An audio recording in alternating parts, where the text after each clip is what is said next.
Okay, so today we are making banana bread. It's very easy, actually. Few ingredients, and it's delicious and moist and so good. I've been making it now for probably a little over a year. I have no idea where I wrote this recipe down from, but it's very easy to make. So we just need a cup and a quarter of flour and a teaspoon of baking soda and half of a teaspoon of fine salt, which I have in here to sift. And then we need 2 eggs and a half of a teaspoon of vanilla extract. What we're going to do here in a minute is add the eggs to the vanilla and whisk it.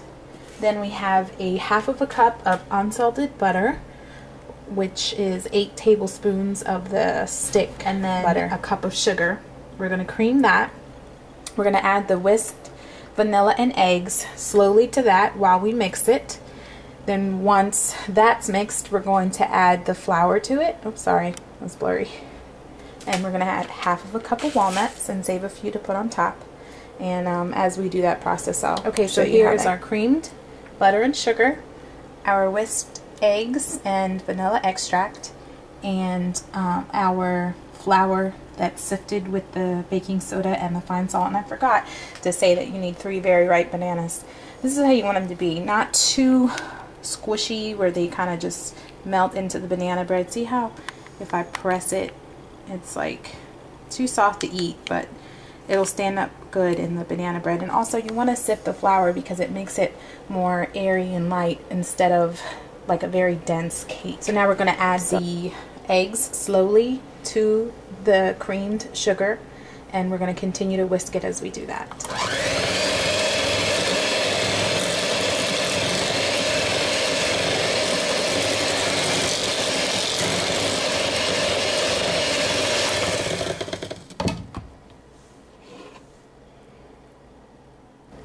Okay, so now we've got the eggs in there and the vanilla mixed with the sugar and the butter, and we're going to add the flour in slowly. So every time we add some flour, we're going to mix it and do that like in 3 parts until it's fully incorporated. But we're not going to use the mixer, we're going to use the spatula to do that. Right now we're actually going to mix the bananas in here first, and then we're going to add the flour with the spatula. Okay, so we've got the bananas in there, and now we're going to mix those.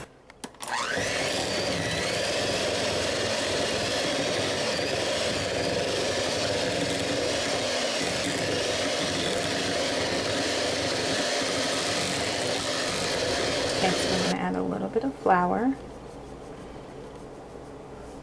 and then we're going to, we're going to fold that in.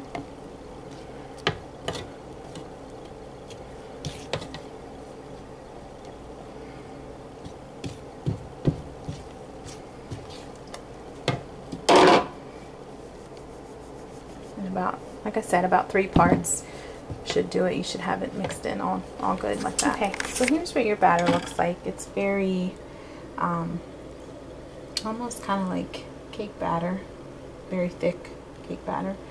And we're going to add half of a cup of walnuts, which these are already pre-measured like this. I'm going to save some to kind of sprinkle on top of the loaf pan, which is already sprayed with flour butter mix, ready to go into the oven.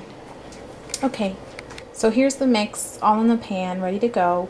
And I didn't mention before, but you absolutely do not have to add nuts, especially if you or someone in your family has a nut allergy.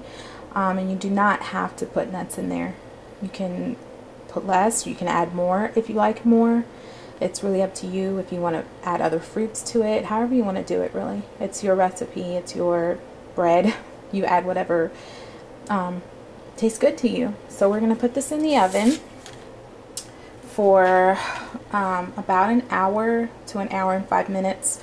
I'll put it in for an hour and then check it and see how it looks. As long as it's firm, and when you add a toothpick or a knife it comes out nice and clean, then you know that it's ready, and it's going to smell heavenly in about 10 minutes in here. Okay, so here's the finished product. Oh, I already had a bite. It's so delicious.